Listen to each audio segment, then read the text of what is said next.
What's up, everyone? Episode 2 of Adam Has a Podcast. And last time we were talking about my 2025. I was going through all my gigs and we were running out of time, weren't we? So I cut it in June. So for today I thought I'd catch up from there. We'll start July, we'll go through to December and we'll do that. It's freezing at the moment. The weather's been cold here in England, cold in Bolton where I'm living especially. So not the best outside, so I thought I'd give you a bit more content to sit home in your nice warm house, get the eating on, get a nice little throw around you and treat yourself to a bit of warmth whilst you watch this. So let's catch up, shall we? So July, right? July starts pretty good actually. July started on the 3rd of July for me in terms of gigging. I was gigging for Manford's Comedy Club. Now obviously Manford's Comedy Club is ran by Jason Manford. Now he's not the guy doing all the bookings, he's not the guy, at every show doing all the hosting, doing all the performing, but he runs the show. It's his business, so his name is on the front of it, but other people run it, other people host it. So this night itself, we had Jack Gleadow on first. Now it's the first time I'd met Jack Gleadow, and Jack Gledow's an interesting guy, and the venue itself was an interesting venue. It was like a leisure centre. It's called the Middleton Arena, which from that, it sounds like really grand and really massive. And it is actually quite big when you go inside. It's more like a theatre. And it's like connected to like a leisure centre. So on one side, you've got all these people coming for a comedy show. And on the other side, you got all these people going to the swimming bath. So I thought, what like a weird location. But what a venue. Like really, really fun to play. Like all theatre setup, so brilliant. Audience are good. And then, like I said, Jack Gleadow opened. Never gigged with him before. And yeah, interesting to see him live.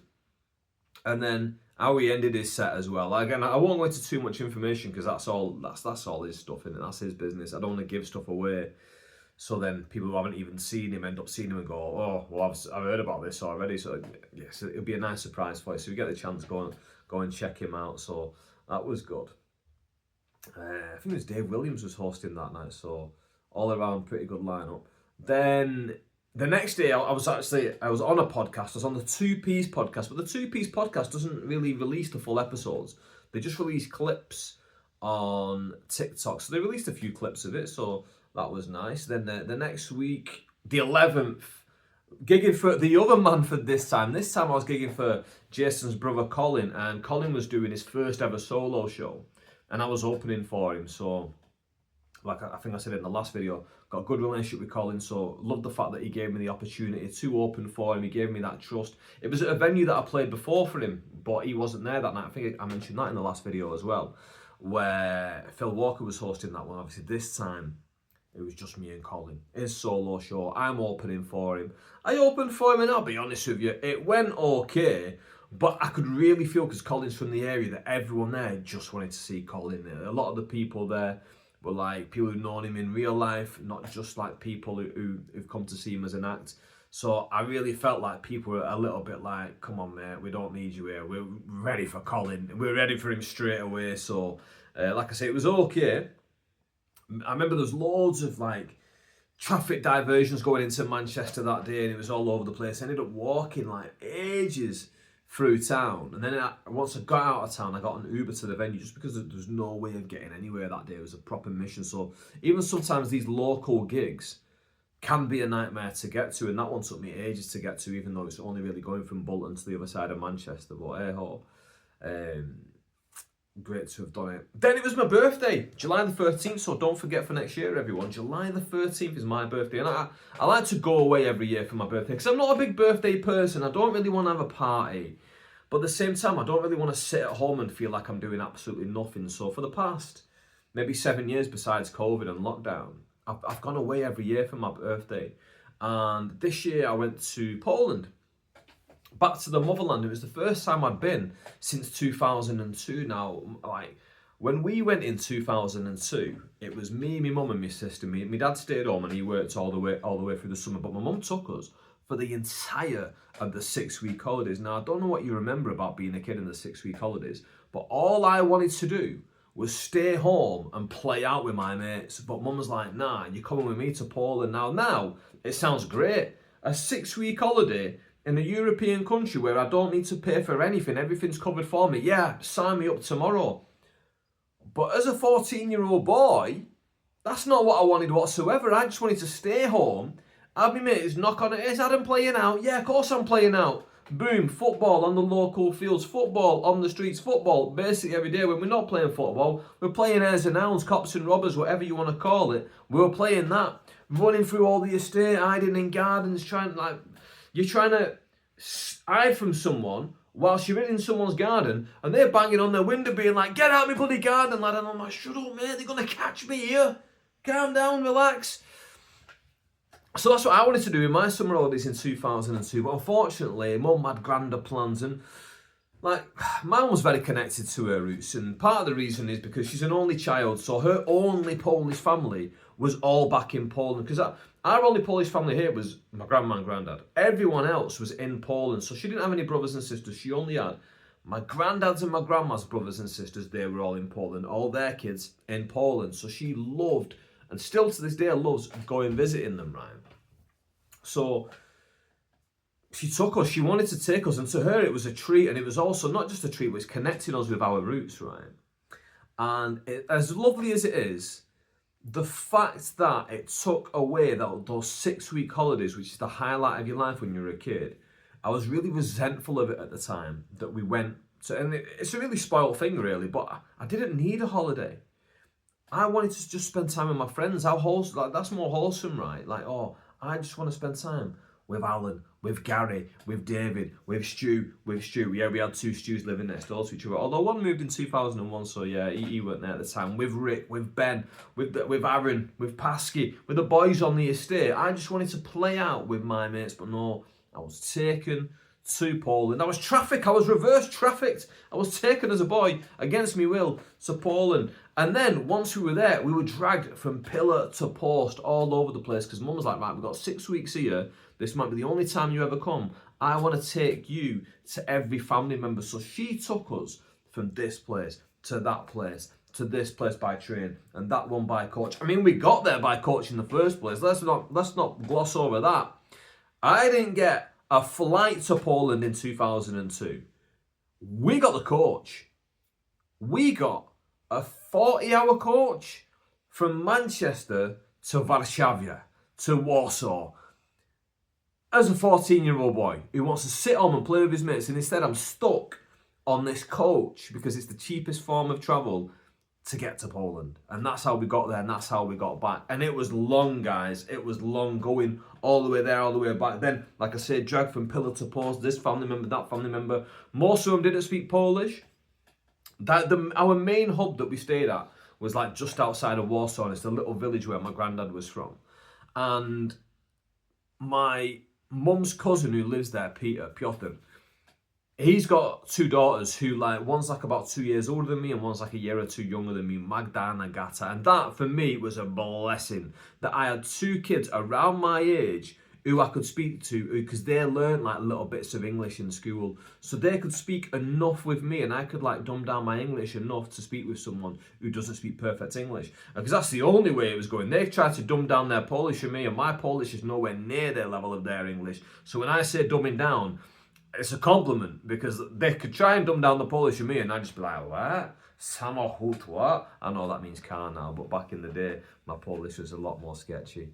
But yeah, so that was the first time I went to Poland as a kid. I remember that's the first time I read a book of my own choice, and it was only because we had nothing else to do. My sister had brought one book with her, Harry Potter and the Chamber of Secrets. At the time, not the Chamber of Secrets.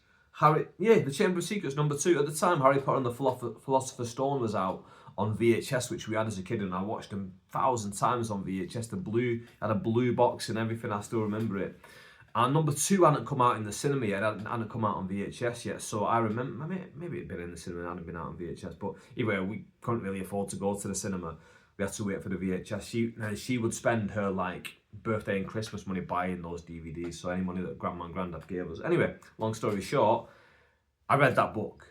And it got me into reading at least the Harry Potter books. And then every time, when we got back, I read #3. And then I think 4 came out pretty soon after that. So then I read #4. And then I couldn't wait for every single one to come out. And I read all the way up to #7. And that was all the books as until I went to uni that I read of my own volition. And even when I went to uni, I was only really reading like sports books and stuff like that, and biographies and stuff. I wasn't reading anything that was like mentally stimulating, let's say. Oh, but then again, I guess every book's mentally stimulating because you've got to use your imagination and all that.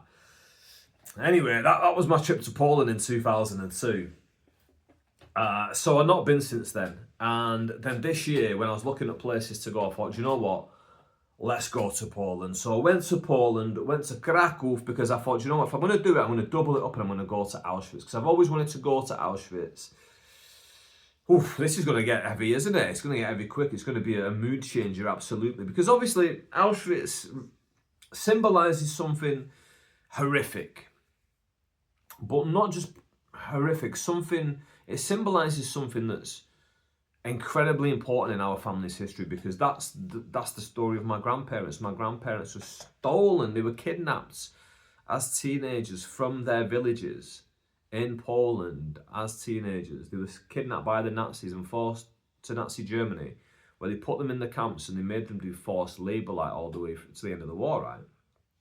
So, and I lived with my granddad. In his last years, I lived with my granddad. My mum asked me to move in with my granddad. So this is a long story for another day, but I can talk about it then.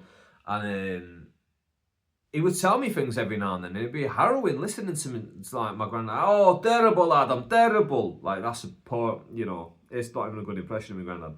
But he would tell me how awful it was. Like, waking up and, like, someone's died next to you and, the conditions that they left you in, the lack of food, everything, just the whole treatment of it. So even though it's like a macabre thing to do and like quite a horrible place to visit, I felt like, because it's the most well-known one, I thought I've got to go there one day and experience it and kind of just try my best to feel it. And it's difficult to feel it even when you're there. So when I went to Krakow, it was difficult to feel it even when I was there, because it's a tourist destination now, so it's kind of changed. There's a gift shop. There's this thing. You've got like a headset around you, listening to someone translating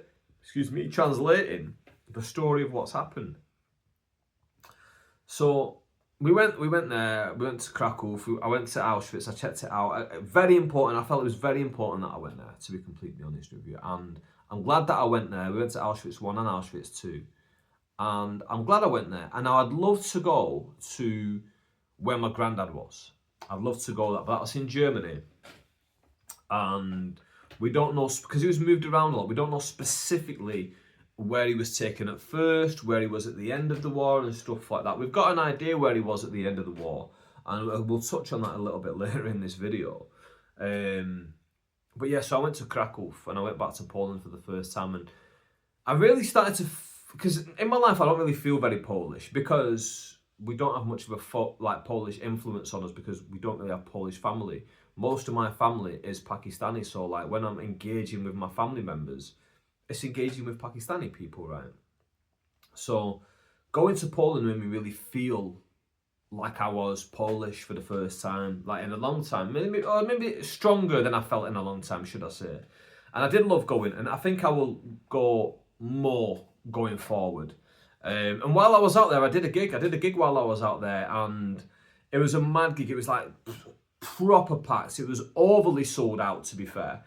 And it was like a competition, but I wasn't in the competition. I just told them, listen, I'm going to be in town. Any chance I can just get on? And like, well, it's a competition. We shouldn't really, but do you want to just come and open at the start of the show, maybe warm the crowd up? And I thought, yeah, I'll come and do that. And then that way I can leave as well pretty early. I don't have to stick around and watch the rest of the competition.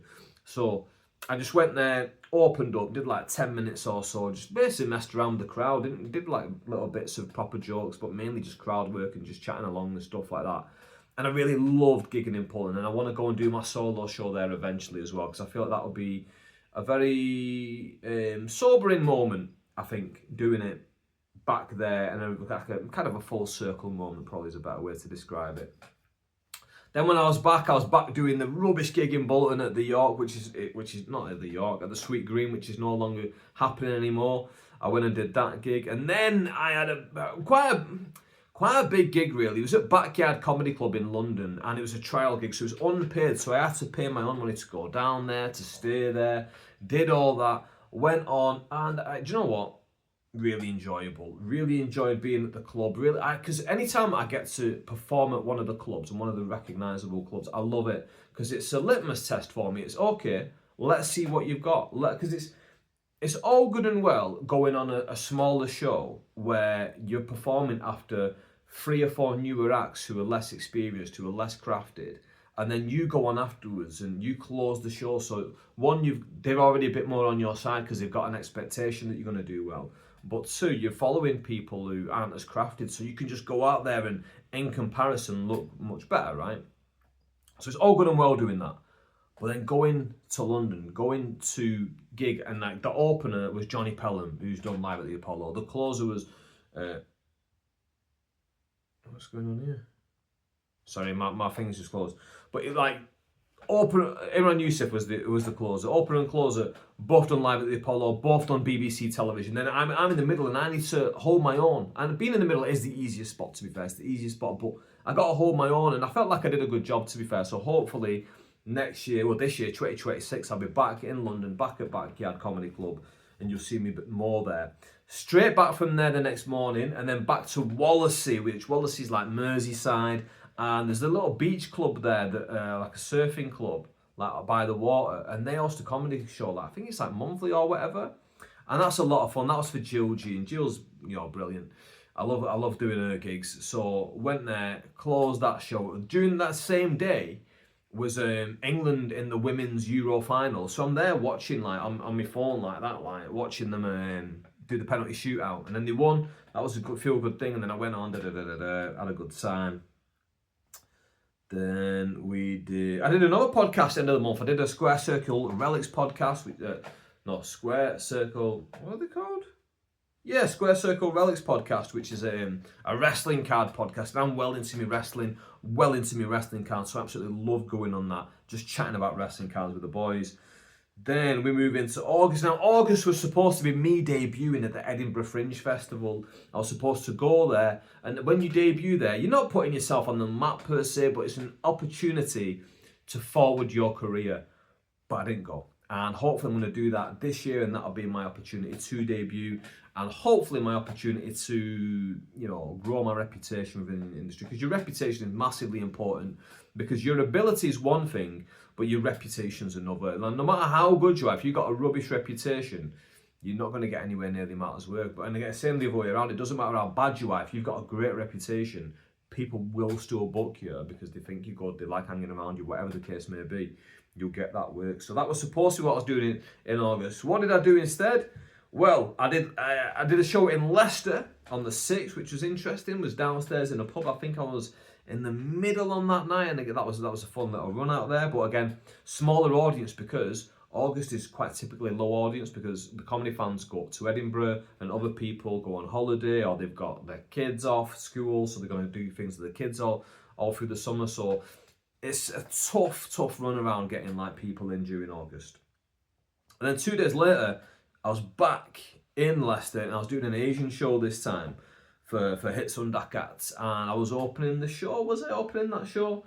And that was a lot of fun. I love playing Asian audiences. One, it's my people. Like I was saying before, I don't often feel strongly Polish, but I do really feel Asian. And I think it's not just because I've grown up with family members around me, but like, it's a weird thing to say, but like all the racist abuse I got growing up for being Asian, it was very easy. And I saw other kids do this who like were in a similar situation where they had one Asian parent and one non-Asian parent, where they just pretend they're not Asian because it's easier and you don't get the racist abuse anymore. Whereas I doubled down and I was like, nah, I'm no different from you. Like, just because I'm Asian doesn't make me any different, and you're not going to treat me any different for being Asian. And the older that I get, the more Asian I want to be and the more Asian I want to act. And again, I don't think I lose my Britishness by being Asian. I think it's a thing where you dual. I think it's like supporting two sports teams. One like for example, the Cleveland Browns hat I've got here, and let's say Bolton Wanderers. One's a football team, one's an American football team. Kind of a basketball team, Chicago Bulls. I think it's like that. I think you can have multiple ones because one doesn't take away from the other. Like, I can be just as British as anyone else as well.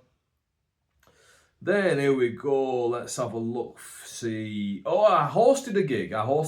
in Altrincham for Ben Shevlin.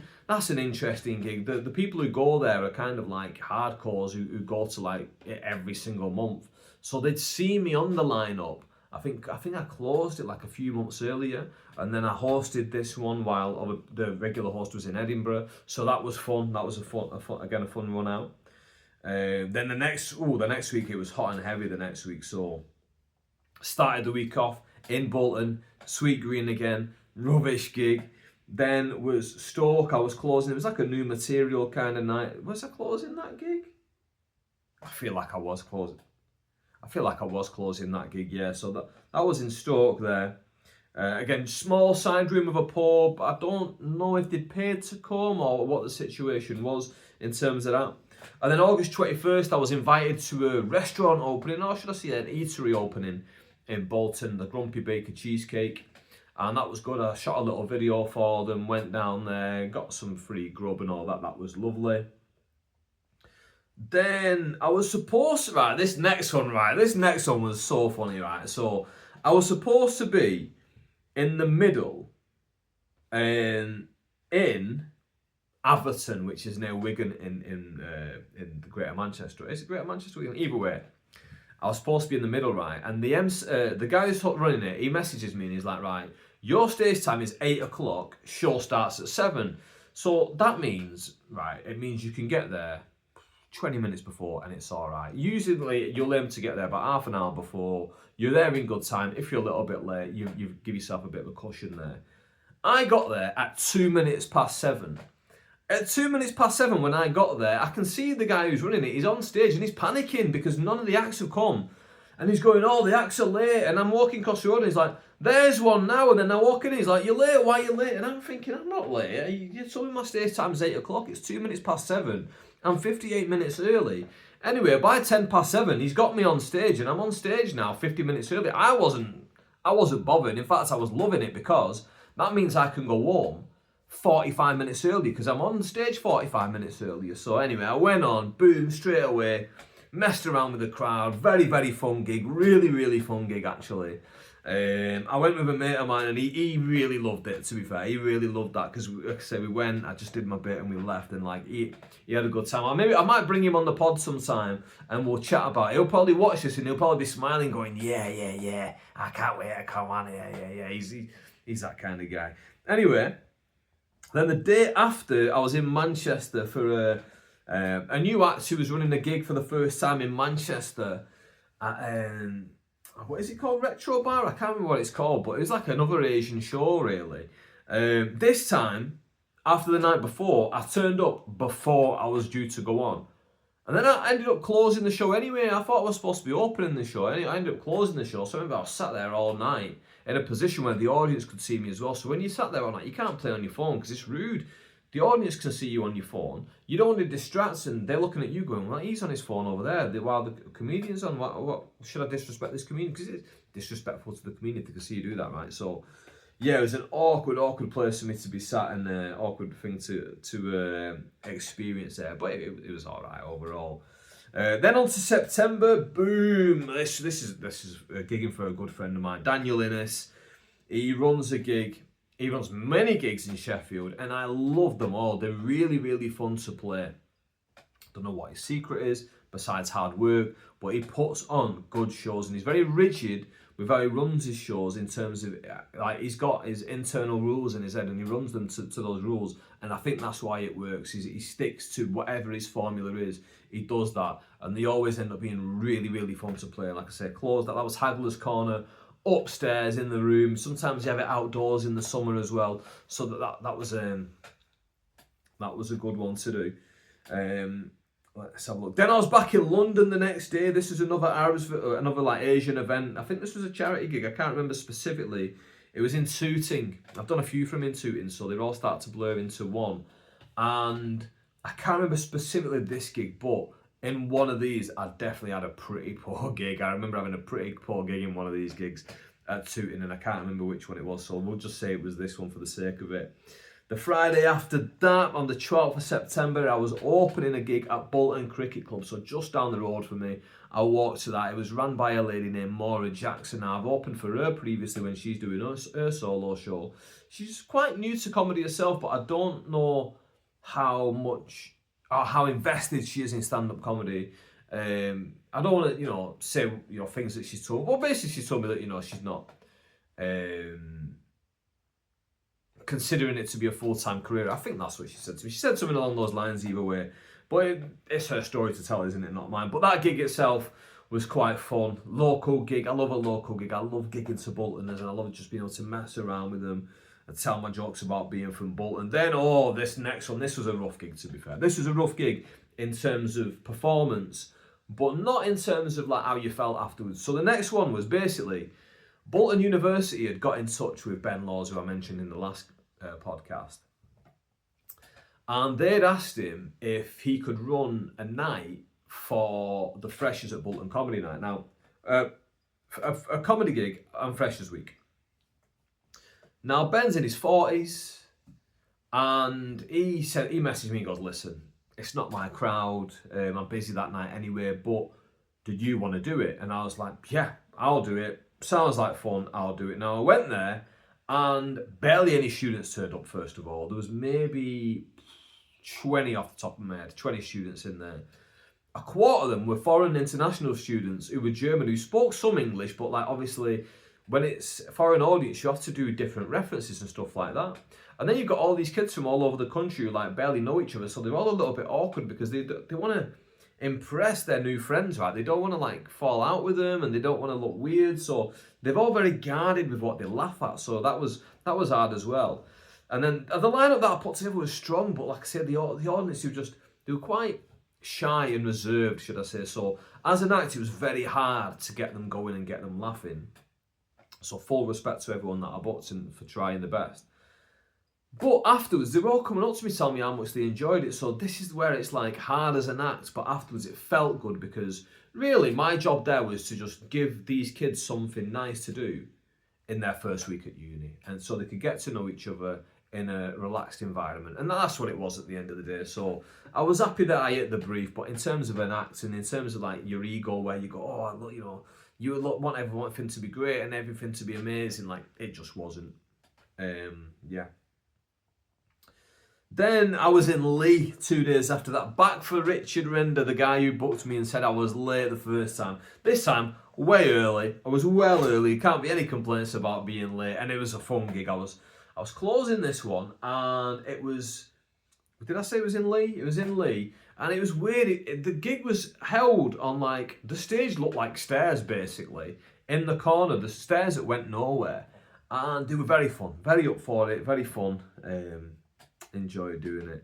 Then I did Clubhouse, and the numbers were a bit low on this one if I remember. No, it actually weren't mega low to be fair, but there was maybe, it was quite low. It was maybe like 15 people in there, which is playable, but it's not ideal when you got 15 people in front of you. So I went there and I just did a relaxed set, and I think I went and I did 2 open mics that same night. And this is one thing that I really did enjoy it for, was because that was going to be putting money in my pocket. I thought, right, let's go to the open mics as well, which are around the corner, because now I can just triple up my stage time and I've got the money in my pocket as well. So I went and I did those open mics, and that's something, again, that I really want to do next year, or this year in 2026, is do more of the open mics when I'm already in Manchester, take advantage of being there, hit the open mics, get more new material out, or just polish stuff that you've like not really polished that well, or stuff that you've not practiced in a while, get that out there as well. Then, this was an interesting one. I might have said this before, but it was in Middle in Farnworth. Now, I'm from Farnworth. It's for a lad called Ben Godrich. Now, Ben Godrich is quite new to the comedy scene. He's been in the scene for like, let's say about 2 or so years. No, maybe a bit longer actually. Maybe about 4 years, just after the pandemic and things opened up again. And he fleets in and out. It seems to fleet in and out, and he runs more gigs than than before. So I think he runs about maybe 3-4 gigs at the moment, and I did this one for him in Farnworth. Now, like I say, I'm from Farnworth, and I knew nobody in there, which I was like, okay, this is interesting. I'm from here, but I don't know anyone from here. And everyone that was there was like been in Farnworth for years, so it's not like it was all like new people who weren't from the place. But I did that, and that was good. I made a couple of mistakes while I was on stage, which I shouldn't have. So I didn't get the 100% of the juice out of that squeeze, but I did have a nice time. Then anytime I can kick in Farnworth, sign me up. Then I gigged for him again 2 days later, but I got a last minute call from Desi Central. Now, Desi Central are like the premier hosts of Muslim gigs in the UK, Asian gigs in the UK. So the people that I really, really want to work for, and the people that I've applied to work for many times. But you got, just like anything else in life, you got to prove yourself and you got to prove your worth. So I'd messaged them a while back and been like, oh, I noticed that you're in Blackburn. I'm close to Blackburn. Can I get on that lineup? And they're like, oh, sorry, mate, that lineup's full. Then when it came to the weekend of, whatever happened, they'd had a few issues with the lineup, so they had to reshuffle some things. And he got in touch with me, he's like, any chance you can do it? And I was like, sorry, mate, I'm booked already. He was like, well,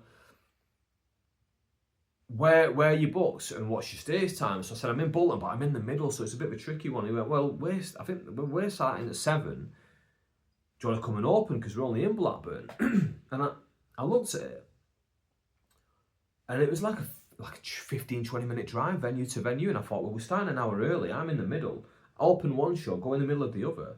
Yeah, that'll work out really well. So I went on there. I gigged with Richard Blackwood for the first time, which that was buzzing. Like, Richard Blackwood is someone I remember watching on TV when I was a kid. I mean, like, he's someone that is a massive star in my eyes. Like, I'm not going to lie. I'm not going to try and downplay it. And a lot of times in comedy, you try and play it cool. Be like, oh, yeah. I was with Louis the other day. Louis who? Yeah, you know, Louis C.K. I'm not that kind of person. If I think someone's a star, I'm going to tell you. And like, Richard Blackwood to me is a star.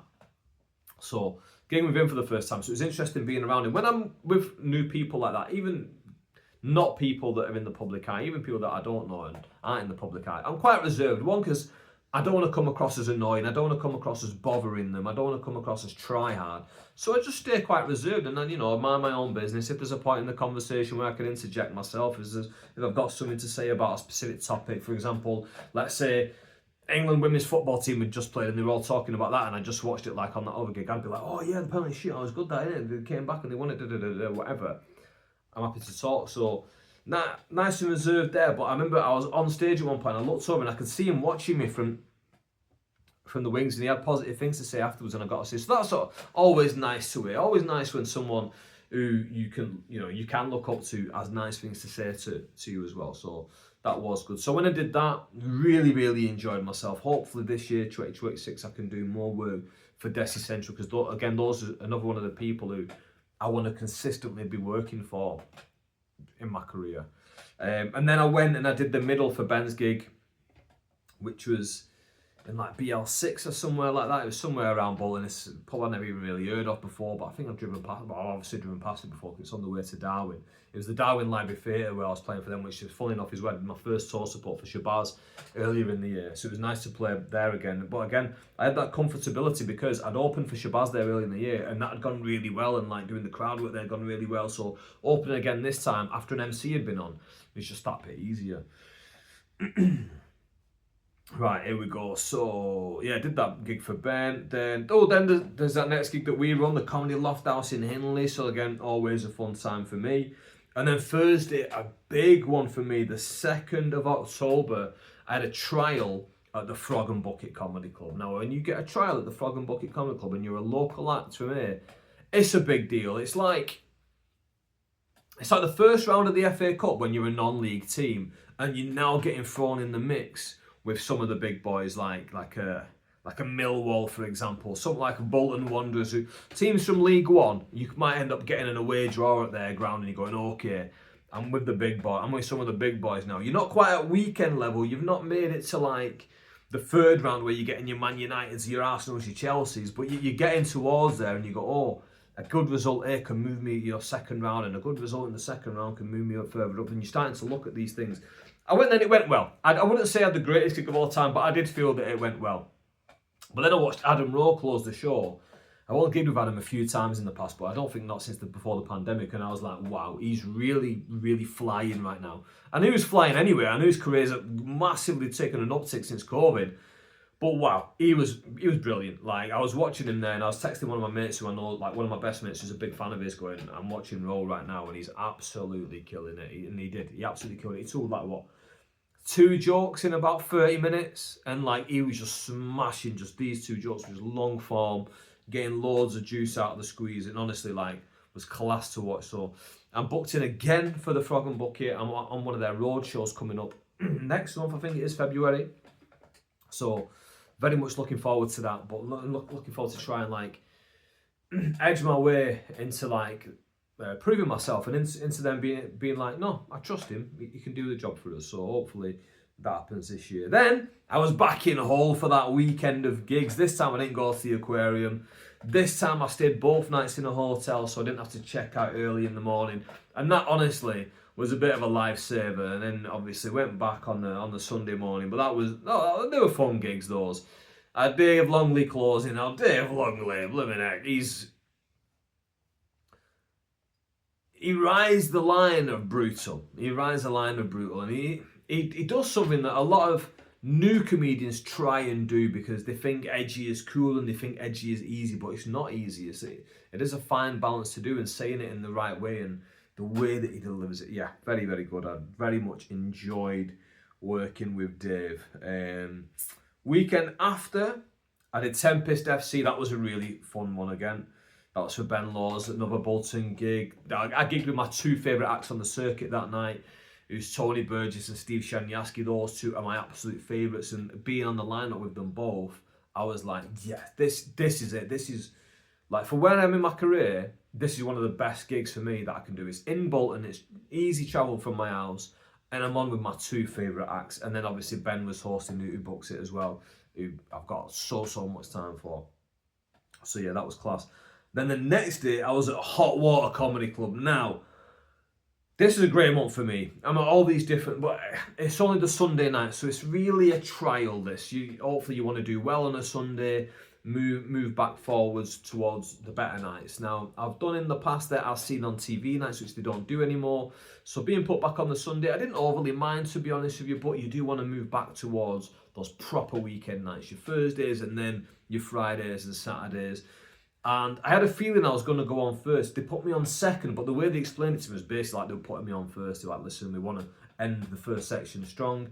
And I'm always a little bit in my head with Hot Water. I don't know what it is. I'm just always a little bit in my head. I think it's because I do really, really want to impress when I'm there. And I thought I did well. I didn't do amazingly well, but I thought I did well enough. So hopefully this year again, more good stuff comes there, because it's one of the other places that I do really have on my agenda to do more and more through the years. Obviously, I did my solo show this year there, which I discussed in the last video. I think I'll probably go back there again this year and try and do my solo there at the end of the year after an Edinburgh run, maybe September time.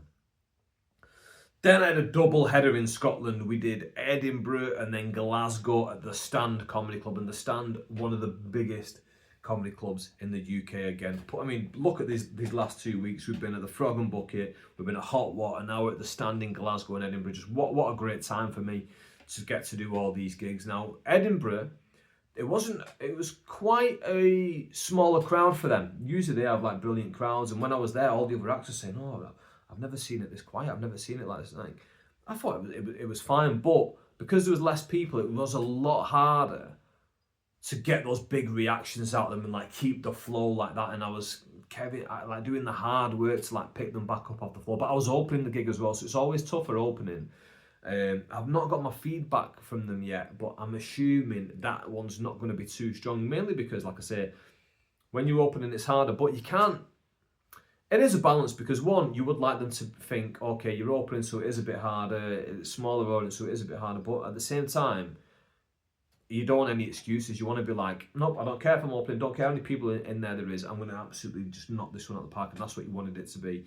And unfortunately for me that night, it wasn't. It was like probably a 6 out of 10, so again, good, but not great. So are they rushing back to book me? No. And would I like them to? Absolutely. And then the next day when I was in Glasgow, that went really well again, opened the show again.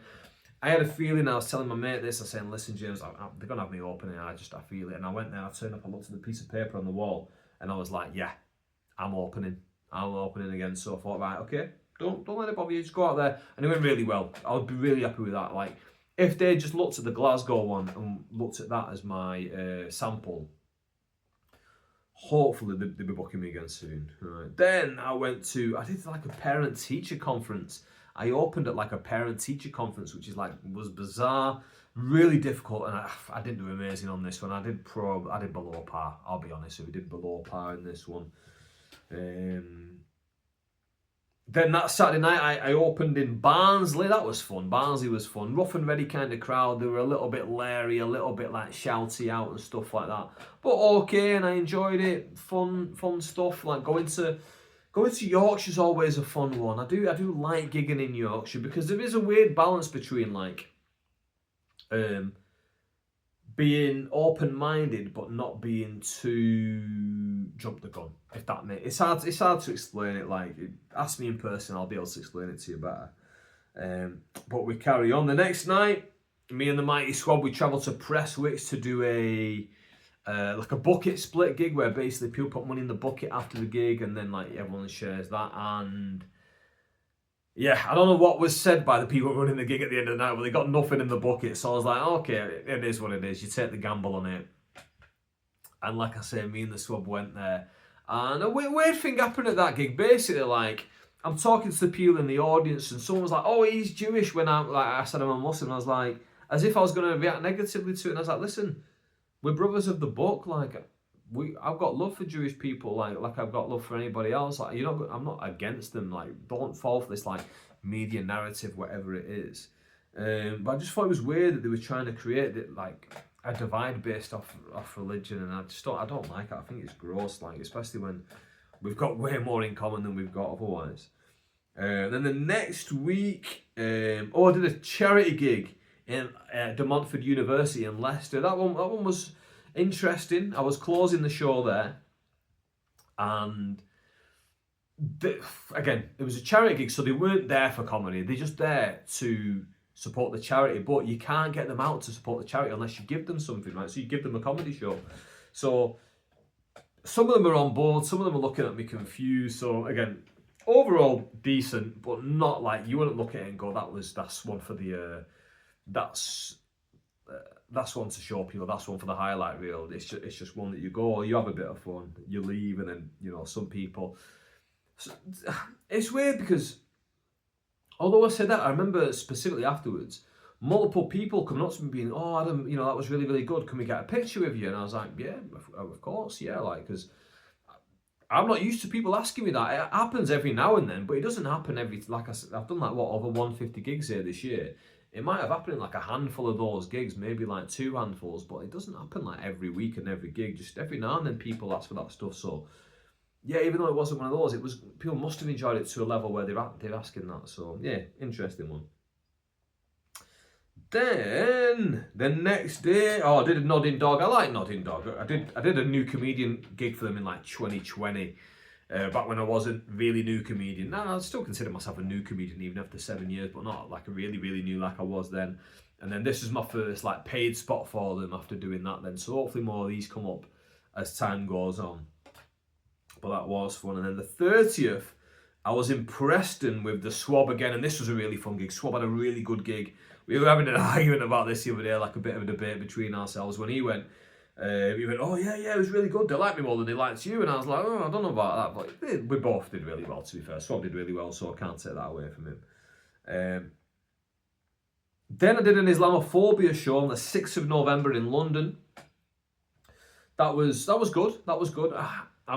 I messed up because I had like a DM from someone being like, oh, do you want to speak about why you're doing this gig, why it's important? And I read it, I thought, I'll get back to them later. I never got back to them, so I thought, it's a bit weird that I've just like blanked them on this like bit of PR for the gig, so that was a bit bad of me to do that. Then Monday the 10th of November, I did Parkers and Punchlines in Bury, which was interesting. It was an interesting gig. It's run by new comedians. The audience sit around you in like a semicircle, and I just went and I told joke like 10 minutes worth of jokes that like I've not told in a very long time, to be honest with you, and had a bit of fun with it that way. Then November the 13th, I closed the gig in Derby. Don't really gig much in Derby, it's a bit of a long way. I went with a one-liner comedian from Preston, Phil Milton, shout out Phil. And yeah, it was alright. Bit of a reduced audience. There was maybe like 15 people in there. So to go all the way to Derby to perform to 15 people is not the best. But hey, we moved. We kept carrying on. Then I went to Germany. Then I went to Germany. So I mean, remember before I said we don't know where my granddad specifically was at the end of the war. We've got a pretty good idea where my grandparents were at the end of the war, and it's because this is where my mum was born. My mum was born in a town called Altenstadt, which is in Bavaria. Now, when I was in Munich, we went to the Disney Castle. There's a Disney Castle there, and it's not actually Disney. It's just the one that the Disney Castle was based off. And I just happened to check Google Maps to see how close we were. And as I checked it, we were driving through Altenstadt. And so then I go onto the map and I zoom in and I can see there's an airfield over the horizon about a quarter of a mile away, that way across the fields. And I'm like, wait a second, airfield? I wonder if that's the old concentration camp. So I Googled it and it is. What a coincidence that as we drive into this place, I just happened to check on Google Maps where we are. And we're basically a quarter of a mile from where my mum was born. Bear in mind, my mum has not been there since she was 3 months old, something like that. That's where my grandparents were at the end of the war. That's the place that the Nazis had them. That's the place where their salvation came when the Americans came and released everyone from the camp, or at least like liberated the camp and got rid of the Germans. And it was a bit of an emotional moment for me because none of my family have been that close to it since like the 50s. And like you look back now and you go, wow, yeah. I'm a bit speechless on that one. Germany was good. I didn't do any gigs while I was out there. It was fun being in Germany. I've gigged in Germany before. I've gigged in Berlin before. I'm thinking of maybe going back out to Berlin this year and doing a few more gigs. But now we're on to December. Started December, 3rd of December, I was gigging in Preston for La Fienda Comedy Club. Now, La Fienda Comedy Club, we've been doing this Preston gig for like 2 years. I think it might have been their 3-year anniversary, actually. And they never had me open for... they never had me like on their show. And they had me in the middle on the show, right? And I think I've applied for it a few times. I don't even know if I'd applied for it actually, because I think they just reach out to you and message you. So, yeah, I've not done it. But me and Jack, who's like the main guy who runs it, we're really good friends, me and Jack. So, I didn't think anything of it specifically. And then when I'm at the gig, he's like, oh yeah, I'm booking it. And I was thinking like, who have we not had? And I thought, bloody hell, we've not had him. And I thought, I could have told you that, mate. I could have told you that. Like, so, because it's one of the gigs that it looks really lovely. You look at the pictures, proper stage, 200 odd people, maybe 250 on a Wednesday night in Preston. It's getting 250 in Preston on a Wednesday night. It's pretty difficult. And it's across the road from Preston Cricket Club, which at Preston Cricket Club is their hockey ground. Now, I used to play hockey for like 15 years when I was younger. The amount of times I've played at Preston Hockey Club and played against them over the years, against all the teams from the first team all the way down to their sixth team. Like, I can't even count how many times I've done it. So it's like so mad going and then playing across the road from where I used to play as a hockey player. Now I'm playing as a comedian across the road. And I went there and that went really, really well. That went really, really well. I loved that gig. And I had a really fantastic time being there. And it's somewhere that I look forward to going in the future, to be honest with you. And look forward to doing the other spots on the lineup because... yeah, it went really, really well. And it was a Christmas gig, and Christmas gigs can be difficult. And bear that in mind as I go through this next lot now. The next one, I was supposed to do 45 minutes in Southport. 45 minutes they wanted me to do to close. Now, that's like an American closing spot. In the UK, you'll get 20, 30 minutes, something like that from a closer typically. They wanted me to do 45 minutes, and I thought, well, okay, well, I'll go there and I'll scope it out and I'll see what it's like. I ended up doing over half an hour. But Luminate, this is a rough gig. So it was a pub where they were trying to sell tickets for it. They sold no tickets. Okay, whatever, fair enough. You've sold no tickets. So we're going to do it. Free entry, they tell me. Okay, it's not my gig. I'm not running that. I'm just there to perform. My fee's the same no matter who turns up. So, okay, I'm going to go there. I go there with my mate and we ask them, we go, right, where's the comedy? Because we get there and I'm looking and it looks like no suitable place for the comedy. And he goes, oh, you've just missed it, it's finished. And I'm like, you are? I don't think so. He goes, no, it's finished. I go, I'm closing the show. I've just got it. Surely it's not finished. And he goes, no, mate, it's finished. And I can see over his shoulder and then this to my right, I can see one of the acts who I know is going to be on it, Thornley Pogson. And I'm like, right, I'm going to go speak to Forney and ask him if it's finished. If it is, I'm just going to pick up my money and I'm going to leave. There we go. There's easy money, innit? So I went there and they go, no, we're just in a break. I don't know why that guy thinks it's over. And I'm looking and there's 3 massive tellies on. Luke Littler is on the darts on the right-hand side telly. On the one in front of me is Crystal Palace in the Europa League. And on the one on the left is Aston Villa in the Europa League. And I'm like, what is going on here? How is anyone supposed to pay attention to a stand-up comedian when they stood in front of 3 of the biggest tellies I've ever seen in my life?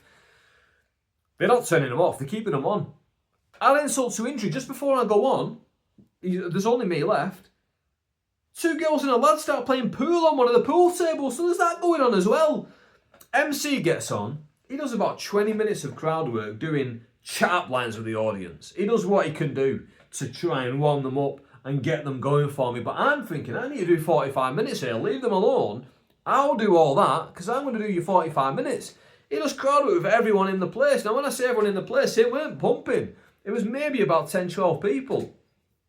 So anyway, I get up there, I just crowd work with them and just discuss ideas for jokes that I've got. Not even telling jokes, I'm just discussing ideas going, hey, what about this? Hey, what about that? I ended up having a fun time, to be fair, over half an hour, and then I got off stage, let everyone go home, got me money, but either way, it ended up being fun, but yeah, rough gig, but again, not one for the highlight reel.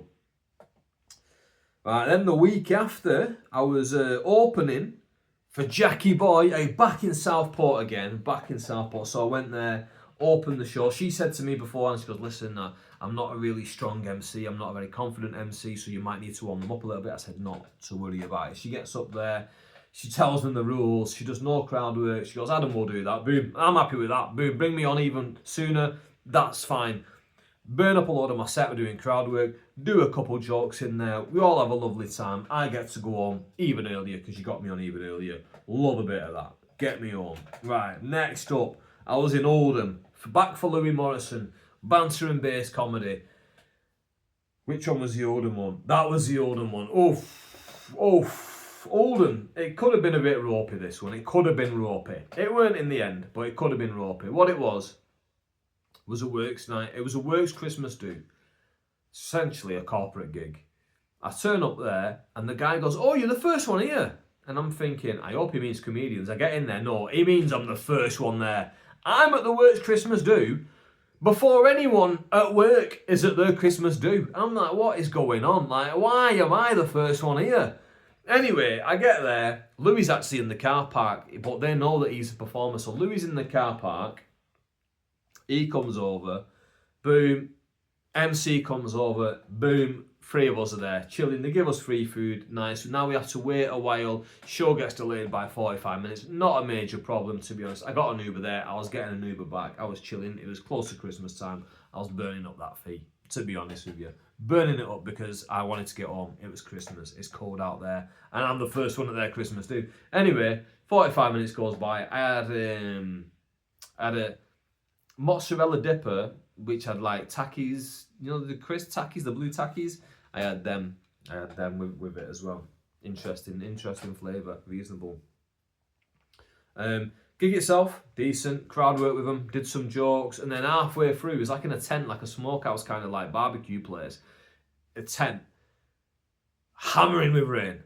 I can barely hear myself, never mind them hearing me. There's like a mechanical bull being set up next to me, you know, for like a rodeo thing. Interesting gig.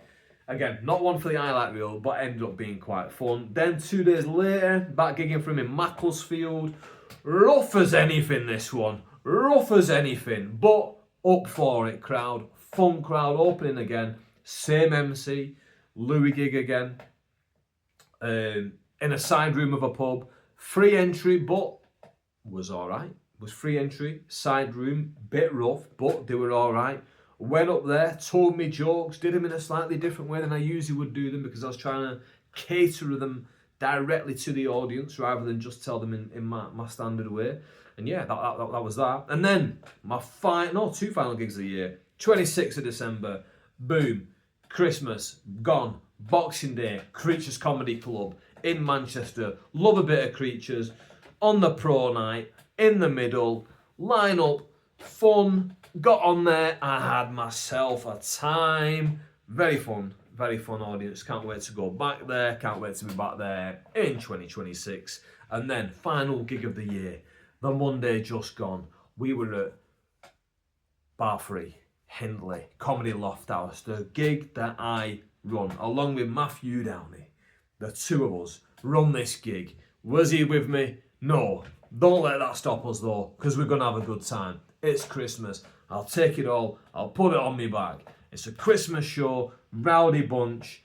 They put a singer on before us. Singer on before us. Oh, that's on the checklist of things not to do before a stand-up show. But the only reason I do this gig is because I used to work with the girl who runs the bar, Roxanne. She's my friend, lovely girl. She wanted to put a singer on. She wanted to make it a more grander event to bring people in. I said, you know what? Fair enough. It's your bar. We'll do what we can do. You know, as a one-off, you want a singer on beforehand, big Christmas thing. It's your bar. I'm not going to argue with you. You're my friend. You want it. You got it. Did the comedy show. Bit hard to MC at the start of the night. Bit hard to MC because they were used to the singer being on and them chatting between themselves. You can't do that with comedy. You can't do it. It doesn't work that way. You've got to listen to the stand-up comedian. So then I'm there trying to get them all to listen. They pipe it up a little bit. They heckling the acts a little bit. All in all, show went decent. Not the best show we've ever had there, but everyone had a good time. Again, people coming up asking for selfies, that kind of good stuff. Very, very fun. Very, very fun. Not one for the highlight reel, but in terms of having a fun night, it was a fun night. That was the second part of my 2026, and we've taken the same amount of time it took me for the first one. I love that kind of timing. But yeah, I hope you've enjoyed this. I hope you're enjoying the podcast. Now, going forward, I'm just going to be talking about things on a week-to-week basis. I'm going to be talking about the gigs that I've been doing. I'm just going to be talking about my interests. Maybe I watched something on TV. Maybe I saw a documentary. Maybe it's something about football. Maybe something about wrestling. Maybe I went to a new restaurant. I don't know. It's just going to be a podcast. Will I bring guests on from time to time? Maybe you're going to see a guest on the podcast. If you want to see anyone specific, this is your chance. You tell me who you want to see on this gig. You tell me who you want to see on this podcast. And I'll try and get them on. I might even go to them. I might meet them in a neutral location. Who knows? Either way, I appreciate you guys watching this. Thank you so much. Hit the subscribe button, share it with a friend, press the likes, drop me a comment, all that good stuff. It all really, really helps. I'm going to try and build this up into something special. Over time, I'm going to try and get more equipment for you as well, so the lighting gets better, the microphone gets better. I might even replace this deer backdrop at some point. But hey, either way, that's it for episode 2. Do all that good stuff and we'll see you all very soon.